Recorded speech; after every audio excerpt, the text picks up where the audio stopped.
dari Sabang sampai Merauke, dari Miangas sampai Pulau Rote misalkan, itu semua fokus pada infrastruktur, baik jalan, jembatan, kemudian air, sarana air, dan kemudian ekonomi baru di situ tumbuh, dibentuklah perumahan, pusat-pusat jajan, pusat kuliner, pusat-pusat belanja, dan pemukiman di sekitar situ, saya pastikan akan tumbuh. Dan itu harus dipersiapkan matang oleh pemerintah Kota Serang, kerjasama dengan pemerintah Provinsi Banten untuk menata.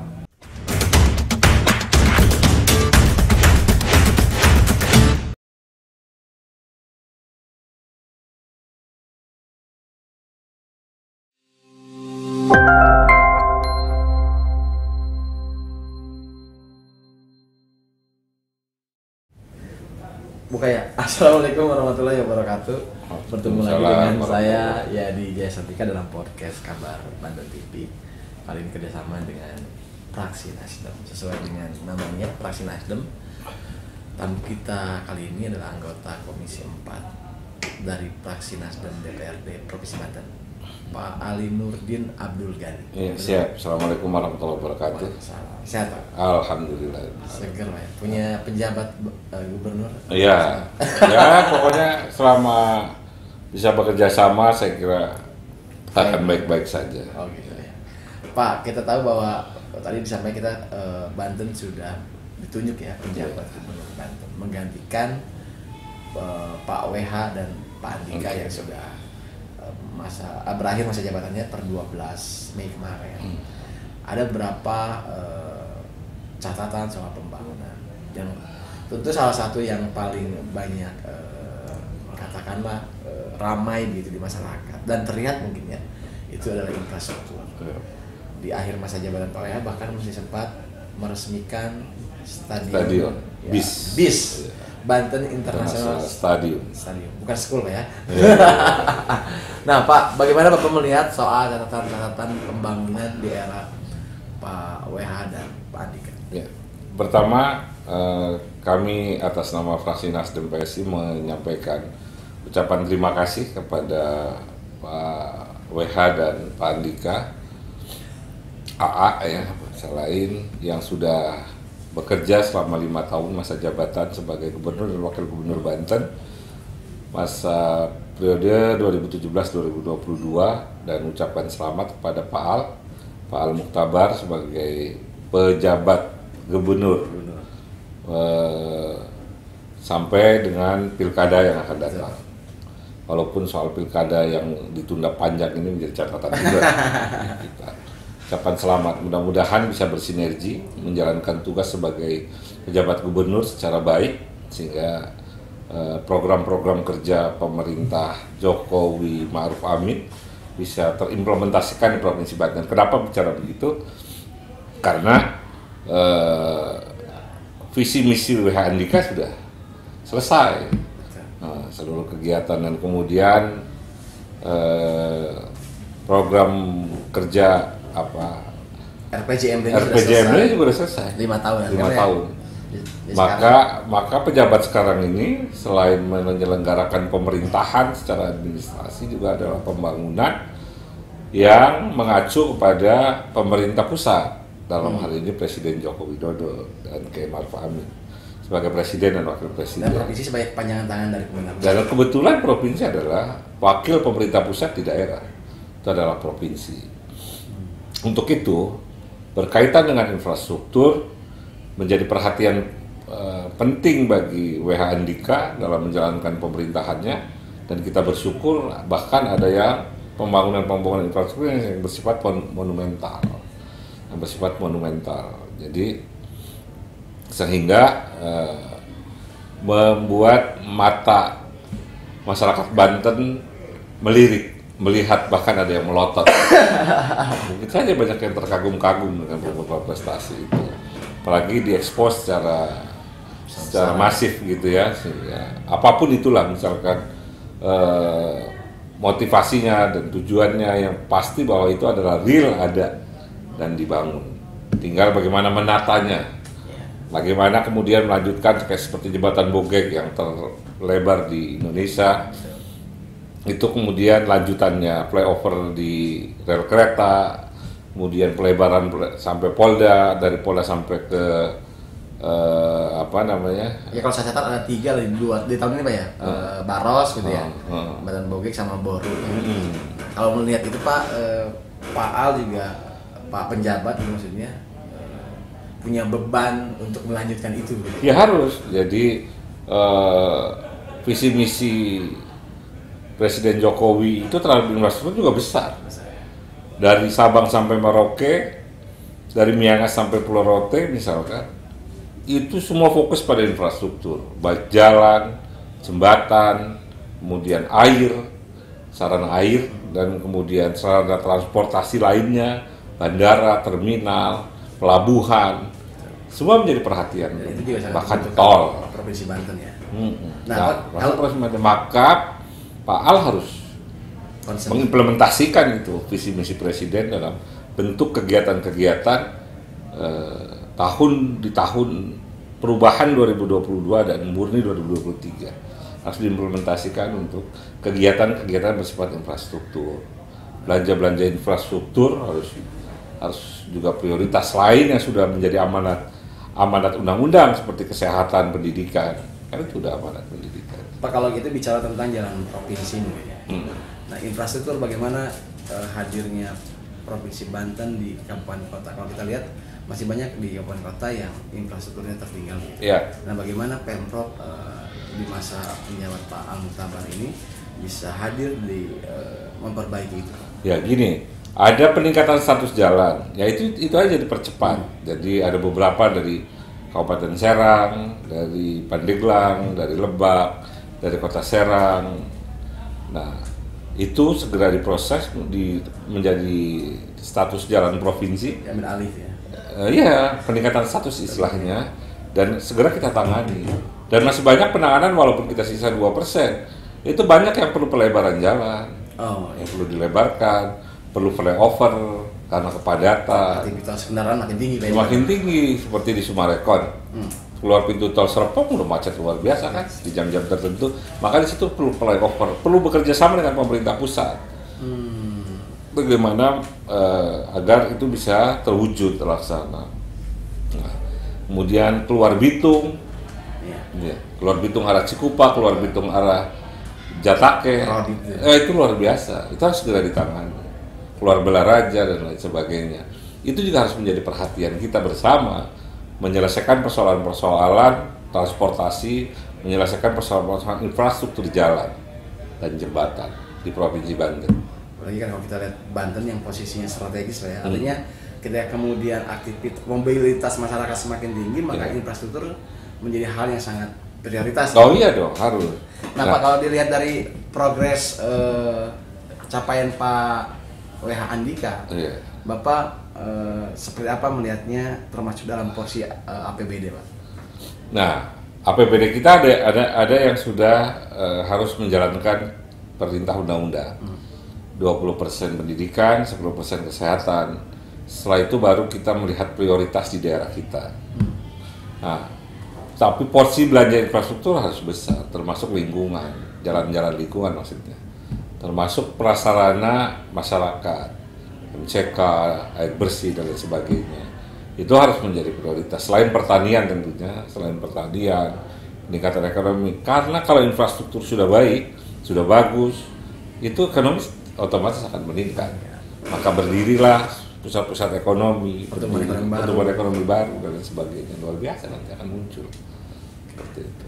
Oke, sesi pertama luar biasa, menarik, masih ngobrol dengan Pak Ali Nurdin. Kita akan kembali ngobrol lagi di sesi berikutnya setelah jeda berikut. Siap.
Ya, kembali lagi dengan saya ya di Jaya Santika, masih dengan anggota Komisi 4 DPRD Provinsi Banten dari fraksi Nasdem, Pak Ali Nurdin. Ya. Pak Ali Nurdin, dari beberapa infrastruktur yang digaungkan oleh Pak WH yang mungkin sekarang sedang jadi banyak pembicaraan adalah jembatan Bogeg ya, dan itu kan kerjasama dengan pihak tol gitu. Nah, seperti apa sih Pak progresnya sekarang termasuk kedepannya itu Pak? Ya. Jembatan itu hanya melintasi tol, tidak ada kerjasama dengan pihak tolnya. Itu kerjasama semua pembebasan lahan dan sebagainya. Itu selain juga memang memenuhi fasilitas, juga menjadi landscape, menjadi ikon juga, ikon Banten. Kita dukung program itu sebagai bentuk untuk menaikkan nama Banten di kancah nasional, sehingga mata masyarakat Indonesia melirik lah gitu ya melihat itu, walaupun itu juga bagian dari kebutuhan. Nah, bahkan masyarakat Banten sangat ingin selalu melihat jembatan Arya Wangsakara itu. Luar biasa saya kira, pahlawan nasional yang baru saja ditetapkan oleh Presiden menjadi nama jembatan di Banten. Saya bagian dari keluarga pahlawan dan pengurus di dalamnya. Tentu menyampaikan ucapan terima kasih dan berbangga terhadap penamaan itu. Dan itu menjadi menarik, kemudian di situ harus juga berkembang. Menjadi pusat ekonomi baru di situ tumbuh, dibentuklah perumahan, pusat-pusat jajan, pusat kuliner, pusat-pusat belanja dan pemukiman di sekitar situ. Saya pastikan akan tumbuh, dan itu harus dipersiapkan matang oleh pemerintah Kota Serang kerjasama dengan pemerintah Provinsi Banten untuk menata wilayah sekitarnya. Karena yakin, dan itu harus disambut menjadi, kalau malam kelihatan ini sekali kan di situ menarik sekali, menjadi spot, banget, menjadi spot untuk selfie, untuk orang bikin TikTok segala macam. Itu sangat. Nanti macet jangan-jangan kalau yang selfie banget. Iya, tapi kan ada 4 lajur itu, yang 4 lajur insya Allah enggak lah. Kalau baru kepakai 1 lajur sih masih bisa lancar saya kira. Nah, kalau jembatan Bogegnya sudah bagus, sudah lebar segala macam, dan itu kan menjadi jalur yang bisa ke selatan, bisa ke wisata Anyer. Nah, dari situ Bang, kita lihat juga kemacetan termasuk kualitas jalan ke penunjang ke sananya, apa yang harus dilakukan di depan Bang? Yang pertama, yang paling utama sih Pakupatan Parima harus paralel, semuanya harus lebar yang sama. Kan sudah disambut juga antara pintu tol Serang Panimbang, kan nanti ada sekitar 12 kilo sampai ke KP3B, dibangun juga jalan akses itu, dan situ juga kan berkembang pusat-pusat ekonomi baru, pemukiman elit di situ akan dibangun, pengembang besar akan terlibat di sana, membangun di sana menjadi pusat pemukiman, menjadi pusat perdagangan dan lain sebagainya. Mudah-mudahan nanti ada mall dan sebagainya di sana bisa berkembang sehingga bisa merata perkembangan ekonomi di wilayah Banten, di wilayah Serang ini, dari yang tadinya fokus di wilayah kota Ciceri antara alun-alun dan sebagainya, kita geser ke sana. Seperti dulu gesernya dari Tangerang ke Serpong, ke Karawaci dan sebagainya. Itu akan terjadi juga di Serang ini. Nah, menarik tuh Bang. Bicara tentang infrastrukturnya adalah kewenangan provinsi katakan. Tapi wilayah sekitarnya adalah Kota Serang. Menarik soal wacana bahwa supaya kepadatan tidak bertumpuk di pusat gitu ya, dilarikan. Nah, bagaimana provinsi berkaitan dengan kewenangan Kota Serang misalnya? Karena di sekitar wilayah di situnya adalah kewenangan Kota Serang. Nah, bagaimana provinsi terhadap Kota Serang dalam? Ya, makanya kita berkoordinasi tentang tata ruang, penyediaan tata ruang dan sebagainya. Sekarang kan RW kita sedang kita bahas. Kita minta masukan dari Kota Serang seperti apa. Kalau kemudian membuat kurang bagus ya kita kasih saran, kasih masukan. Sebaiknya seperti ini tata ruang kotanya, nanti disejajarkan dengan tata ruang provinsi dan tata ruang pusat. Intervensi di RT RW. Iya, di RT RW. Nanti kita lihat perkembangannya seperti apa. Intinya kesejahteraan masyarakat Banten, kemajuan masyarakat Banten itu menjadi tujuan kita bersama. Kita mendorong pertumbuhan ekonomi yang besar, tentu juga pendidikan yang kapabel masyarakat kita terpenuhi, sehingga masyarakat Banten yang maju, berkembang, dan memiliki daya saing itu bisa tercapai nanti pada waktunya ketika dunia ini sudah melampaui kemajuan-kemajuan teknologi gitu. Artinya Pemprov sudah membuka pintu. Iya, membuka jalan. Tinggal kabupaten kota menangkap itu. Itu semua. Salah satunya soal Kota Serang. Iya. Dan kalau kita lihat kan jangan sampai kemudian ini karena jalurnya hanya untuk ke Pemprov enggak? Enggak. Loh, sepanjang 10 kilo itu di dalamnya kan nanti ada wilayah kembang baru. Itu bagian dari membuka jalan pertumbuhan ekonomi baru. Jadi kita membangun jalan bukan tujuannya untuk pemerintah, tentu untuk masyarakat, untuk provinsi Banten dan sebagainya. Bahwa Serang menjadi landscape Banten, menjadi etalasenya Banten, ya iya. Maka harus ditata secantik mungkin, seindah mungkin, dan memiliki daya tarik. Itu yang penting, memiliki daya tarik dulu. Estetikanya ada nggak sebenarnya? Iya. Jadi ketika orang luar datang melihat Banten, oh iya gitu kan. Kita kan mau ingin kita indah, dibilang beradab, kemudian kita punya estetika, kita punya seni yang bagus gitu ya, punya selera yang baik, gitu, selera yang bagus terhadap keindahan tata kota. Nah itu kalau di kota Bang, kita lihat Provinsi Banten sudah terlihat begitu ya, di sana sini pembangunan infrastruktur. Lalu kemudian soal jalur wisata Bang. Nah, gimana tuh Bang? Seperti apa? Ada juga mungkin jalan kabupaten segala macam Bang. Bagaimana sementara kalau kita lihat bahwa pariwisata salah satu potensi Bang ya bagi daerah. Bagaimana provinsi terkait dengan pembangunan infrastruktur wisata? Ya, maka pembangunan tol Serang Palembang itu bagian dari solusi untuk pariwisata.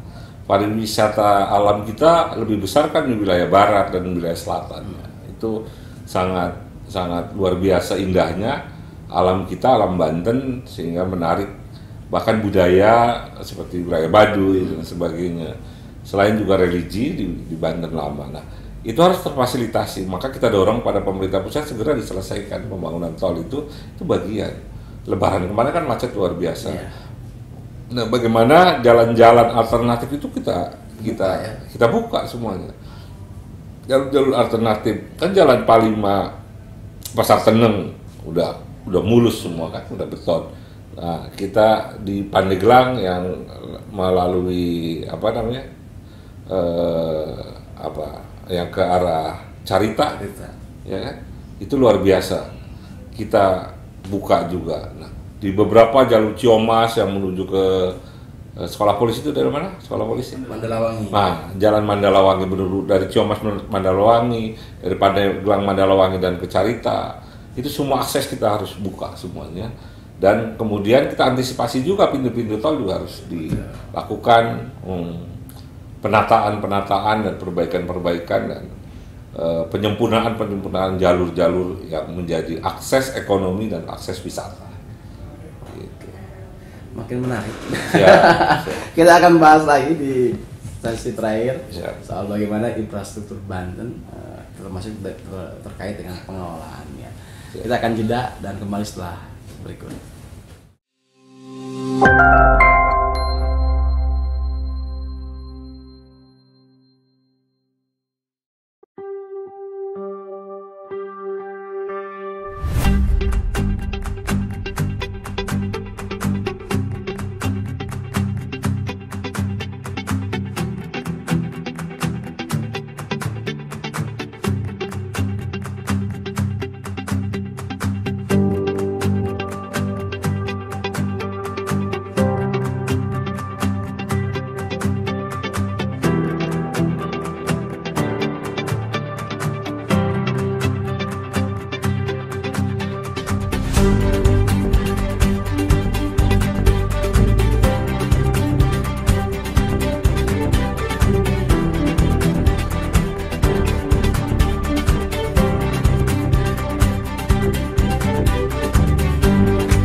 Baik, kembali lagi dengan saya Yadi Jaya Santika, masih bersama dengan anggota Komisi 4 DPRD Persib Banten dari fraksi Nasdem, Pak Ali Nuril. Saya menyama aja lah. Yes. Bang, tadi begitu megahnya infrastruktur di Banten, dari mulai pertama kedatangan Andika itu Banten Lama, ya. Kemudian infrastruktur semua dibereskan, dan terakhir bis ya. Nah, dengan pembangunan yang megah itu, tentu nggak mungkin setelah bangun selesai, ada perawatan dan sebagainya. Nah, bagaimana Dewan melihat beban APBD dalam rangka itu, Bang?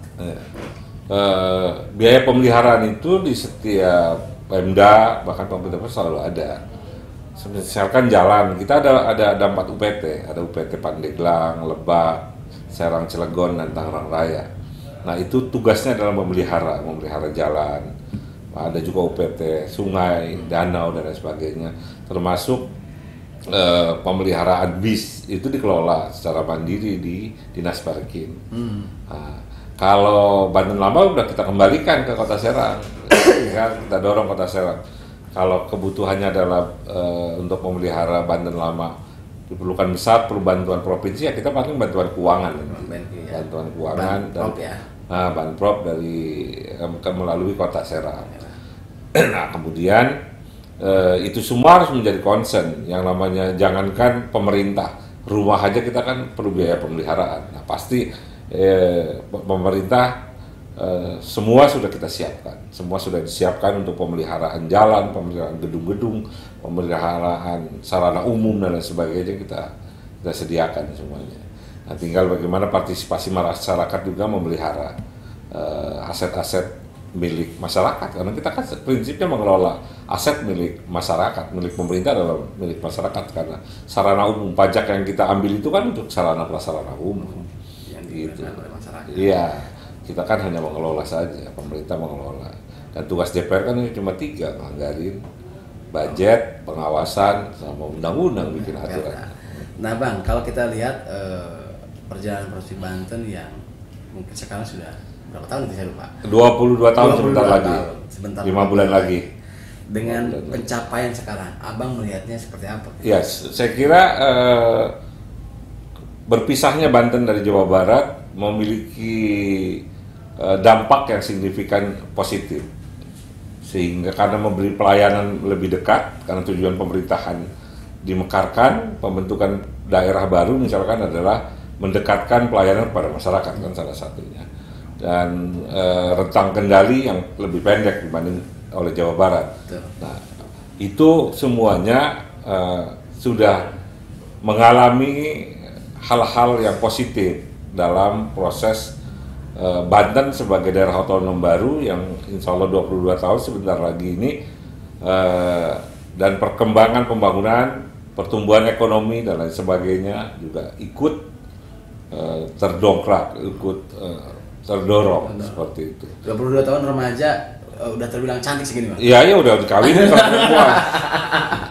Kalau perempuan cantik udah dikawinin. Jadi dengan infrastruktur pembangunan udah cantik lah gitu ya? Udah cukup, saya kira udah. Dan tinggal bagaimana kita semakin meningkatkan dan meningkatkan. Nah, bahwa ada kekurangan ya pasti. Ada.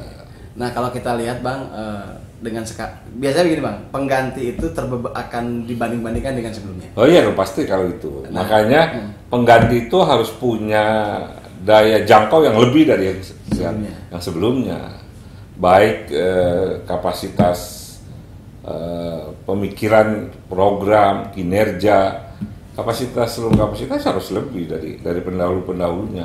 Kalau kurang ya repot. Artinya beban Pak Al-Mukhtar berat, Pak? Oh iya, pasti sangat berat, dan ya insya Allah lah bisa menangani lah, bisa menyelesaikan selama bisa bersinergi dengan seluruh stakeholder yang ada di Provinsi Banten, dan tentu dengan pemangku kebijakan di wilayah Provinsi Banten. Intinya bersama-sama ya? Ya, harus bersama-sama membangun, nggak bisa sendiri-sendiri. Ini dapat gue gitu ya, nggak ada. Apa, Bang, masukannya, Bang, buat soal peran lebih menonjol ya? Kalau tugas dan tanggung jawabnya.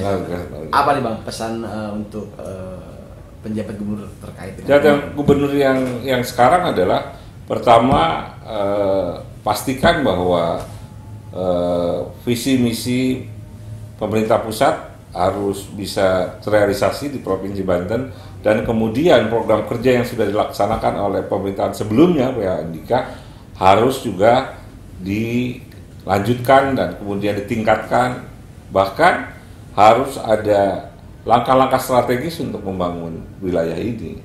Misalkan kita membandingkan daerah-daerah yang lebih maju, Jawa Barat, Jakarta, Jawa Timur, Jawa Tengah misalkan, karena provinsi tua, Sulawesi Selatan, apa yang sudah mereka lakukan untuk pengembangan wilayah provinsi. Nah, dan kemudian pesan berikutnya soal sekolah gratis, ya awas jangan dievaluasi lagi, karena itu sudah menjadi ini masyarakat ya. Jadi sekolah gratis sampai SLTA ini sudah harus dipertahankan dan dilanjutkan. Kalaupun ada yang menginginkan itu ditiadakan karena aspirasi dari sekolah swasta itu soal lain. Karena sekolah swasta juga kan dibantu sebenarnya. Kalau sekolah swasta yang punya kapasitas yang maju begitu, apalagi pondok pesantren kan sangat luar biasa, kan bisa berkembang dengan sendirinya. Saya kira masyarakat sudah terfasilitasi dengan kondisi hari ini, baik kebutuhan dasar masyarakat sudah terpenuhi, kebutuhan dasar pendidikan, kesehatan. Nah, tinggal tentang kebutuhan ekonomi yang perlu sama-sama kita juga harus dorong. Tapi kan bantuan-bantuan dari daerah juga ada, bantuan dari pemerintah pusat juga ada, kabupaten kota juga ada kan. Nah, itu yang harus semakin kita dorong. Yang baik dilanjutkan, ya, yang kurang ditingkatkan. Oke, Bang. Ya, siap. Terima kasih. Ini sibuk jadi ketua pansus RT RW masih? Enggak. Anggota. Ya. Mudah-mudahan kita bisa ngobrol lagi, Bang ya. Ya, siap. Itulah podcast kita kali ini bersama anggota Komisi 4 DPRD Provinsi Banten, Bang Ali Nurdin dari fraksi Nasdem. Terima kasih banyak. Wassalamualaikum warahmatullahi wabarakatuh. Waalaikumsalam warahmatullahi wabarakatuh.